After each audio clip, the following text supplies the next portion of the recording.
Sobat AdSense, salam pintar! Jumpa lagi dengan Kak Sozia, tutor bahasa Indonesia AdSense.id. Kali ini kita akan membahas soal-soal literasi bahasa Indonesia simulasi UTBK SNBT 2024. Yuk kita bahas sama-sama!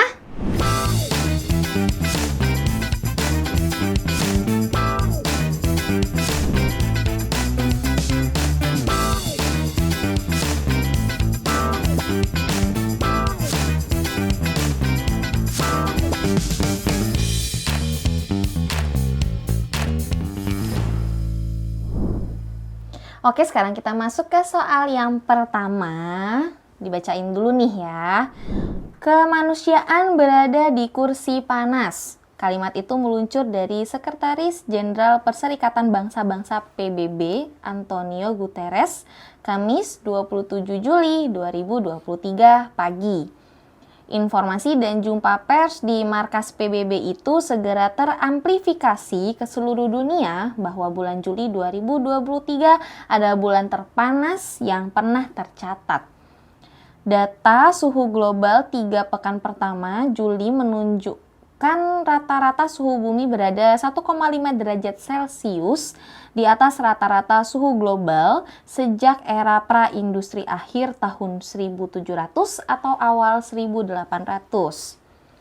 Suhu mendidih bulan Juli itu juga terkait gelombang panas di kawasan Amerika Utara, Asia, dan Eropa. Datangnya bersamaan dengan kebakaran lahan di Kanada dan Yunani. Pernyataan Guterres itu diperkuat para peneliti ataupun lembaga meteorologi dunia bahwa situasi saat ini bukanlah puncak suhu global, namun sinyal masa depan manusia dalam bahaya. Manusia penyebab semua ini, antropogenik. Oke, selanjutnya, bagi para pihak yang mengikuti perkembangan iklim global, terutama pemerintah, kondisi saat ini bukan tak terprediksi.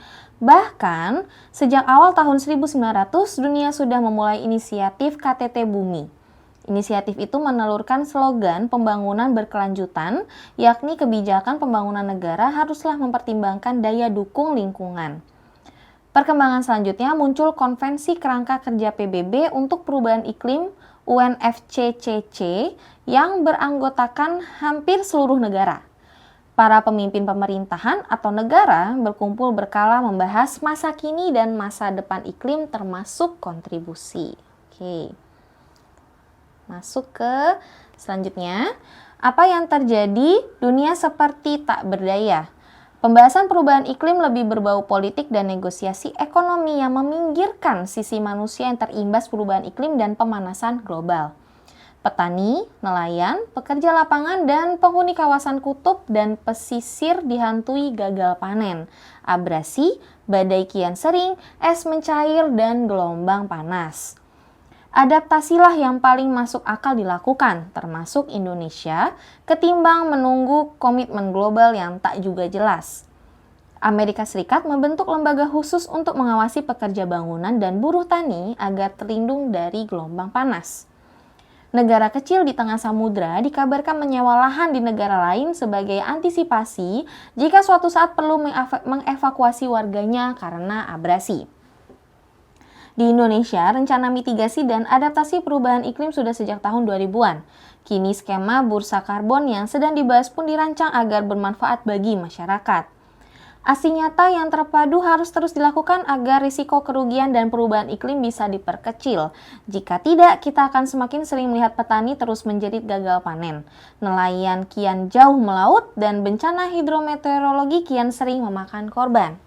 Oke, bacaan ini diadaptasi dari Kompas. Sekarang kita masuk ke soalnya nih. Menurut teks, kondisi iklim yang terjadi pada bulan Juli 2023 adalah... masih ingat ya? Pembicaraan tentang kondisi iklim yang terjadi pada bulan Juli 2023 itu ada di bagian awal. Oke, kita langsung masuk ke bagian awal. Bagian awal ada di bagian ini.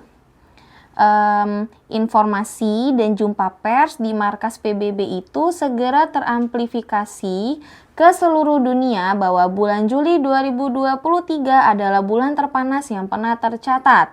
Data suhu global 3 pekan pertama Juli menunjukkan rata-rata suhu bumi berada 1,5 derajat Celcius di atas rata-rata suhu global sejak era praindustri akhir tahun 1700 atau awal 1800. Nah, oke.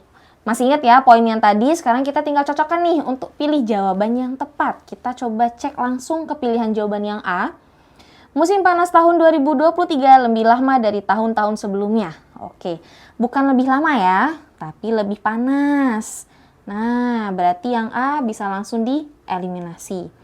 Kita cek yang B. Rata-rata suhu bumi 1,5 derajat Celcius lebih tinggi dari 2 abad sebelumnya. Nah, ini bisa nih. Tapi jangan buru-buru, kita cek dulu pilihan yang C. Gelombang panas melanda seluruh kawasan di dunia. Nah, ini terlalu general ya. Kan harusnya di sini kita fokusnya lebih panas dari waktu-waktu yang sebelumnya. Jadi kalau kita bandingkan antara pilihan B sama C, jelas masih lebih baik pilihan yang B. Jadi yang C masih kita eliminasi dulu nih. Oke. Lanjut ke yang D, rata-rata suhu global sudah mencapai puncaknya. Ini juga kurang tepat ya, karena tidak fokus ke bulan Julinya. Jadi bisa dieliminasi juga. Lanjut ke yang E, tingginya suhu global menimbulkan korban jiwa di Kanada dan Yunani. Nah, apalagi ini. Jadi, yang paling baik jawabannya, yang paling tepat di antara kelima jawaban ini memang yang B. Rata-rata suhu bumi 1,5 derajat Celcius lebih tinggi dari 2 abad sebelumnya. Oke, sekarang kita akan masuk ke soal yang kedua. Soalnya adalah ungkapan kemanusiaan berada di kursi panas yang disampaikan Sekretaris Jenderal PBB Antonio Guterres dapat diartikan sebagai, oke, masih ingat ya kalau ungkapan kemanusiaan berada di kursi panas itu ada di bagian awal bacaan. Nah, berarti kita langsung balik lagi nih ke bagian awal. Jadi setelah ada ungkapan kemanusiaan berada di kursi panas yang diucapkan oleh Antonio Guterres, di situ pembahasannya masuk ke data suhu global 3 pekan pertama Juli menunjukkan rata-rata suhu bumi berada di 1,5 derajat Celcius di atas rata-rata suhu global sejak era praindustri akhir tahun 1700 atau awal 1800. Nah, kemudian suhu mendidih bulan Juli itu juga terkait gelombang panas, oke, dan datang bersamaan dengan kebakaran lahan di Kanada dan Yunani. Lalu ada lanjutan lagi nih, di paragraf kedua itu masih membahas tentang pernyataan Guterres yang ungkapan itu tadi ya. Di situ ternyata pernyataannya diperkuat para peneliti ataupun lembaga meteorologi dunia bahwa situasi saat ini bukanlah puncak suhu global. Oke, ini bukan puncak suhu global ya, tapi sinyal masa depan manusia dalam bahaya. Dan manusia penyebab semua ini atau disebutnya sebagai antropogenik. Oke, sekarang kita balik lagi nih ke soalnya. Nah, di sini untuk pilihan yang pertama, yaitu pilihan yang A, bulan Juli 2023 adalah bulan terpanas yang pernah tercatat. Oke, kalau dibilang bulan terpanas yang pernah tercatat, memang dia yang paling panas, tapi karena di sini fokusnya tentang kemanusiaannya, lebih baik kita cari poin yang pilihan-pilihan yang memiliki poin tentang kemanusiaan. Nah, karena di pilihan yang A ini hanya fokus ke kata panasnya saja, berarti kan masih kurang tepat nih, walaupun memang lumayan masuk ya ke dalam ungkapan yang disampaikan oleh Antonio Guterres. Jadi ini bisa kita biarkan dulu dan kita bisa lanjut ke pilihan yang B. Suhu mendidih di bulan Juli 2023 imbas gelombang panas di beberapa benua. Nah, ini masih tentang gelombang panas juga. Nah, dan tidak membahas tentang kemanusiaan. Nah, kalau dibandingkan antara pilihan A dan B, itu masih lebih baik pilihan yang A. Karena masih menceritakan tentang bulan terpanas. Jadi, yang B bisa langsung dieliminasi aja nih. Lalu yang C, situasi iklim yang terjadi merupakan puncak suhu global. Nah, kalau ini itu tidak sama ya dengan yang tertulis di dalam bacaan. Jadi kalau udah kelihatan ada pilihan jawabannya tidak sama konteksnya dengan yang tertulis di bacaan, langsung aja dieliminasi. Karena itu bisa langsung mempersempit kemungkinan kalian memilih jawaban yang salah ya. Karena tadi kan sudah dikatakan kalau situasi iklimnya itu bukan puncaknya ya. Lanjut ke yang D.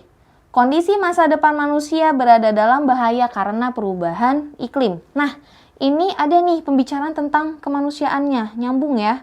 Dan kata kursi panas, frasa kursi panas itu bisa juga kita sambungkan dengan kata bahaya. Dan tadi memang ada pernyataan kelanjutan kalau pernyataan Antonio Guterres itu dikuatkan dengan pendapat para ahli juga kan, yang menyatakan bahwa manusia itu berada dalam bahaya. Nah, ini sesuai. Jadi antara pilihan A dan D, yang A bisa dieliminasi nih, kita fokusnya ke pilihan D aja. Nah, tapi jangan buru-buru, kita cek dulu pilihan yang E. Adaptasi perubahan iklim meminggirkan sisi manusia yang terimbas. Nah, ini agak agak melenceng ya dari pembahasan. Jadi kalau kita lihat walaupun dia sama-sama manusia, tapi konteksnya tidak sama, jadi lebih baik kita pilih yang D. Kondisi masa depan manusia berada dalam bahaya karena perubahan iklim. Oke, sekarang kita akan masuk ke soal yang ketiga. Di sini soalnya adalah dampak yang dapat terjadi ketika upaya mitigasi dan adaptasi perubahan iklim hanya menjadi rencana dan wacana di Indonesia adalah, fokusnya di Indonesia ya, berarti kita cari poin dari bacaan yang tadi membicarakan tentang Indonesia itu ada di mana. Masih ingat ya, kalau itu ada di bagian akhir bacaan. Nih, ada di paragraf yang ini ya. Di Indonesia, rencana mitigasi dan adaptasi perubahan iklim sudah sejak tahun 2000-an. Kini, skema bursa karbon yang sedang dibahas pun dirancang agar bermanfaat bagi masyarakat. Aksi nyata yang terpadu harus terus dilakukan agar risiko kerugian dan perubahan iklim bisa diperkecil. Jadi rencana ini nantinya agar risiko kerugian dan perubahan iklim ya, itu bisa diperkecil. Nah ini poinnya juga harus kita ingat-ingat. Jika tidak, kita akan semakin sering melihat petani terus menjerit gagal panen, jadi nanti produksi pertanian menurun ya. Kemudian ada nelayan kian jauh melaut. Nah, nelayan kian jauh melaut itu karena susah cari ikan ya. Lalu lanjutnya, dan bencana hidrometeorologi kian sering memakan korban. Jadi ini nanti akan berhubungan dengan perubahan iklim juga ya. Balik lagi nih ke soalnya. Nah, di pilihan jawaban yang pertama itu ada pilihan A, pemerintah harus membangun lembaga khusus untuk melindungi masyarakat miskin. Ini nggak nyambung ya dengan bacaan yang tadi, jadi ini bisa langsung dieliminasi aja deh ya, karena kan yang ditanyakan itu adalah dampak ya. Lanjut yang B, masyarakat semakin terpinggirkan dari kebijakan penanggulangan perubahan iklim. Nah ini juga nih, harusnya kan karena di sini adaptasi perubahan iklim, jadi harusnya nanti masih tentang yang berkaitan dengan perubahan iklim juga, tapi di sini malah lebih ke efek di masyarakatnya yang semakin terpinggirkan. Ini juga konteksnya agak jauh nih, melenceng ya. Jadi yang B juga bisa dieliminasi ya. Kita lanjut ke yang C. Pemerintah menyewakan lahan kosong di daerah perbatasan kepada negara lain. Nah ini juga kurang tepat ya. Lanjut kita lihat yang D. Produksi pertanian dan perikanan menurun akibat cuaca yang tidak mendukung. Nah ini paling sesuai. Tapi kita masih punya pilihan yang E nih. Jadi kita harus cek dulu pilihan yang E. Negara lain juga dapat melakukan penundaan komitmen global perubahan iklim. Nah kalau ini juga melenceng ya. Karena kita lagi membicarakan Indonesia, tapi tiba-tiba untuk di pilihan E malah membicarakan negara lain, jadinya nggak sesuai. Jadi yang D bisa dieliminasi juga nih. Berarti satu-satunya jawaban yang paling tepat yang bisa kita pilih itu adalah yang D. Produksi pertanian dan perikanan menurun akibat cuaca yang tidak mendukung. Nah sekarang kita sudah masuk ke soal yang keempat. Langsung aja ya, dalam paragraf 5 dinyatakan Amerika Serikat membentuk lembaga khusus untuk mengawasi pekerja bangunan dan buruh tani agar terlindung dari gelombang panas. Nah ini sudah diberikan kutipan untuk paragraf 5-nya, jadi kita nggak perlu masuk lagi ke bacaan ya. Langsung di sini pertanyaannya lagi dilanjutkan dengan berdasarkan pernyataan tersebut, upaya yang dapat dilakukan pemerintah untuk melakukan adaptasi perubahan iklim bagi kelompok petani di Indonesia adalah, oke. Kita fokus ke poinnya dulu nih. Di sini ada kata agar terlindung dari gelombang panas. Nah, jadi seharusnya adaptasinya pun nanti masih berhubungan dengan hal tersebut. Kita lihat di pilihan yang A. Melarang pembukaan lahan dengan pembakaran hutan. Oke. Lalu yang B. Memberikan subsidi pupuk kepada petani agar hasil panen meningkat. Nah, ini kan tidak berhubungan dengan perlindungan dari gelombang panas ya. Jadi untuk yang B ini bisa dieliminasi. Oke. Kalau yang A tadi masih ada nih dengan gelombang panas karena ada kata pembakaran tapi memang masih belum terlalu masuk ke konteks ya. Jadi kita lihat dulu di pilihan yang C, mungkin bisa menyediakan lahan yang subur dan cocok bagi pertanian. Nah, ini juga beda nih. Ini bukan permasalahan yang tepat ya nanti untuk yang berkaitan dengan gelombang panas dan perlindungan. Jadi kita eliminasi aja. Coba kita lihat yang D, menyosialisasikan penggunaan alat lindung diri ketika bertani. Nah, ini bisa. Antara A dan D masih lebih baik yang D. Jadi kita bisa eliminasi yang A. Coba kita ke yang E ya. Membangun sarana irigasi agar kebutuhan air bagi pertanian selalu tersedia. Oke, dibandingkan dengan yang D, yang E masih kurang tepat juga nih karena di sini fokusnya adalah pelindung diri. Jadi jawaban yang paling tepat untuk soal ini adalah yang D. Menyosialisasikan penggunaan alat pelindung diri ketika bertani. Gimana? Gampang kan? Jangan lewatkan pembahasan soal-soal simulasi UTBK SNBT 2024 lainnya hanya di adsense.id. Salam pintar!